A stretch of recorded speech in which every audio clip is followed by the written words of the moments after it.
everybody, welcome back to the channel. Thanks so much for joining me here today. It has been a while since I've filmed anything.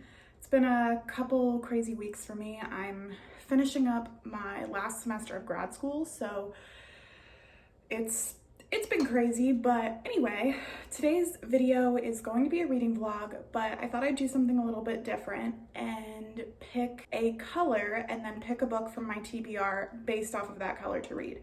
So I found this random color generator thing on the internet and I'm going to click it, see what I get, and then we're gonna go upstairs to my TBR shelf and pick something out. So anyway, yeah, that's today's video. If you're enjoying my content, I'd really appreciate it if you subscribe to the channel. It means a lot to me. And yeah, let's get into it. All right, here's our color generator. Okay, these look good. And then I just click it. Here it is, it's going. Okay. Oh wow, it makes noise. So we got yellow, as you can see, which is ironic because the segment on the wheel for yellow is red. So I'm not really sure who came up with that, but anyway, our color we're going with today is yellow. So let's go up to my TBR and pick a book. Okay, so I'm upstairs near my TBR shelf and I'm looking and I really only have like 2, maybe 3 if you consider gold like yellow books. So I'll show you what they are. So I have everything color organized, so my only yellow options are, again, if you consider gold yellow, I guess you could consider this one an option, so I'm gonna go for that. So we have Carrie Soto is Back by Taylor Jenkins Reid. We have A Witch's Guide to Fake Dating a Demon by Sarah Hawley. And then we have The Cherry Robbers by Sarah Walker. I feel like, well, recently I read the first chapter of this one in another vlog, so maybe I'll go with that one because I've already started kind of reading it and the first chapter was very funny. So I think it's kind of like a spicy romance book with like witches and stuff going on. I don't know. Let's go with that one. Yeah, I think that'll be fun. So A Witch's Guide to Fake Dating a Demon. That's what we're gonna go with this week. All right, so I'm gonna start reading this book while I eat my breakfast. I'm just having like a little yogurt parfait that I made. It's vanilla yogurt, strawberries, and some blueberry granola. And yeah, let's get into this book. I'm very excited.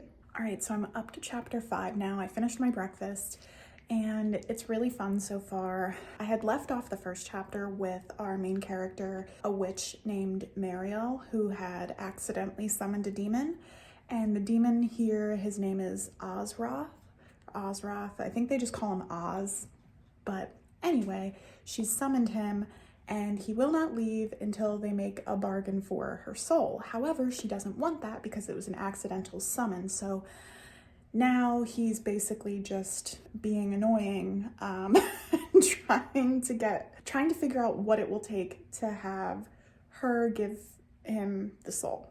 Anyway, it's very fun. Like I said, I've gotten up to chapter 5 and their kind of like witty banter is very cute because it's not that she doesn't like him, it's just that she's not actually trying to give away her soul. It was a complete accident. So it's definitely gonna take on a romantic aspect, obviously. So I'm curious to see how that will go and I'm going to keep reading. Okay, I'm 11 chapters in. They are getting closer and like learning more about each other. And Oz has a soul, which is uncommon. I don't think any other demon in like his history has ever had a soul. And so he's having a hard time being this like cold, ruthless demon who's supposed to strike a bargain. And they're both mutually attracted to each other. They have to pretend to be boyfriend and girlfriend for the sake of her mother, who is this like super well-known witch in society and like very powerful. All the while, she is very in tune with her, Mariel is very in tune with her nature magic, and her and Oz visit this kind of remote area where there's like hot springs and stuff, and realize that there's some sort of rot that is kind of eating the plants in the area, and Mariel can't figure out why her magic isn't enough to bring them back, because usually she's like, you know, super in tune with plants and very strong with garden magic. It's like the only type of magic that she's like really excelled at and really good at. So that's where we're at the moment. They've just returned home after this visit to this like hot spring that ended up causing this question of what is this decay and why is Marielle not able to fix it. So that's where we're at. I'm really enjoying this. The writing is like, their banter is very witty, and Marielle is very caring and kind, despite the fact that, like, you know, basically this demon's needing to take her soul. She still feels like she's hostessing, basically. So she wants them to be comfortable, and I can relate to that idea. So anyway, it's very enjoyable so far. I'm close to halfway through the book at this point, so we're getting there. All right, I'm over halfway through the book. Our love interests together are so cute. Right now, they're in the process of trying to stop construction on this spa that like the mayor and Marielle's mom are trying to get built in the town. And also, they still haven't figured out what's going on with the forest and why there's like rot on some of the trees, and that like there's something else magical going on that Marielle doesn't really understand. And on top of that, they're both like falling for each other, and it's a horrible situation because typically demons don't have souls, but he has a soul and he feels really terrible about the whole situation. And also, he's immortal, so he would live forever and she wouldn't, so there's no future for them anyway. And basically, it's giving Twilight in that sense. Nothing else about it, but just the whole like, I'm immortal and you're not thing. I really love our two characters together. They're such a cute couple, and so I'm curious to see where this goes because I'm really enjoying it. Hey y'all, so before I finished up my book, my Sephora order from the sale came in. They're having like their big spring sale at the moment. I say big, but Sephora is expensive, so any discount is really better than nothing. Anyway, I figured I'd show you what I got because I've been really looking forward for this to come in. Some of these products I'd heard about online, some of these are just repurchases. So this kale and green tea superfood cleanser is actually a cleanser that both my fiance and I use. We both use this and we both love it. So pretty much anytime there's a sale on this, whether it's from Sephora or from the Youth to the People website, I buy it. So I picked up a refill of that. I also picked up a backup of my Benefit Gimme Brow. I've literally used this since, it's got to be going on like 5 years now. This is like the only brow product I use. I actually have pretty thick eyebrows, so I don't really need a pencil, so I use that. These are all actually new products. I got the Brazilian Crush Sol de Janeiro spray. I have both the other sprays from this brand and I love them, so I got the small size of that. I've been really looking forward to this, I don't know how to pronounce this. Is it Jisoo or Jisoo? This is a hair perfume, but it's like honey and floral.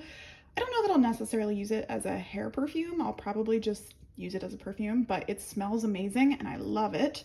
So I'm really happy that I picked this up. Also got this retinol eye cream. I'm starting to get some lines around my eyes, so we're gonna see if I can prevent that a little bit. And then I got the Rare Beauty Blot and Glow Retouch Kit. It's basically just like goes in your purse and it's a powder and a powder puff. But yeah, that's pretty much it. I've heard some interesting things about this. Some people seem to really like it, some people don't. But I figured like as a touch-up kit, I can't imagine it's like bad. Like I don't know if I would necessarily set my makeup with this, but anyway, those are the products that I picked up in the sale. So I figured I'd show you because I want to show someone, and my fiance just doesn't care about my beauty products. Anyway, so back to talking about our book for this week in the vlog. Hi everybody, it is Sunday. Oh, hi Josie. Josie wanted to say hi. It is Sunday late afternoon and I'm almost done our book. I'm like over 3/4 of the way. And at this point, Marielle and Oz have basically decided that since Oz is immortal and he'll live forever, they're going to stay together until Marielle decides she's ready to die, basically, because there's no other way out of the pact between the demon and the human. So this is their current solution, which is basically just to be together and ignore it, essentially. That said, Oz knows that he has like a month before his mentor is going to try to get involved and seal the pact or whatever and get Marielle's soul. So obviously there's a lot going on, but to be honest, this is very much just like a sexy, steamy book. But the writing is very good, like really good. So I'm enjoying it. I'm gonna try to finish this up before we have dinner, and I will let you know what I think. Okay, I'm almost done. I probably have like 5 chapters left or so if I had to guess. And we finally determined what the like rot is that's hurting the forest. Apparently it's being caused by a demon. And Oz insists it's not him, but Marielle doesn't believe him. They have a big old fight, and it actually causes Marielle to like really harness her power, and so now she is trying to stop the construction of the spa and help the forest, and it's all very interesting, but clearly we're like right at the cusp of something big happening, so curious to see what it is. Okay, I just finished A Witch's Guide to Fake Dating a Demon, and I really liked it. I can't get into too many details about what happens because it will ruin the whole ending. I did really enjoy the ending, and Oz was not lying. He was not the one causing the rot, so I think I can give that much away, but I don't want to spoil anything else. So yes, very enjoyable, very witty. The banter between Oz and Marielle is very sweet, and they're a very cute couple. It's fun, it's sexy, and I think according to the end of this book that it looks like there's going to be a sequel or at least another book in this set in the same town, Glimmer Falls. So I don't know, I really enjoyed it. I would give this 4 stars. It's a fun book. This would be a good like beach read. If you're into like the witchy romance kind of books, you would really like this. It's definitely for mature audiences, 18 plus. Really loved it. And I'm gonna look and see when that second book, which is called A Demon's Guide to Wooing a Witch. So that's kind of funny. It's still kind of a play on this title, but a little bit different. So again, I'm gonna see when that comes out. I'm curious if that's coming this year, because I think, like I said, it's either a sequel or something that's just set in the same universe, sort of. So anyway, that is it for this reading vlog. A very good read, and yeah, I will talk to you all very soon. Thank you so much for being patient with me during this long break of not posting videos. Like I said, it's been a couple crazy weeks, and I am trying to finish my master's program. I will have even more time to post once I graduate, so I really appreciate you taking the time to watch this video. I will talk to you all very soon. Bye.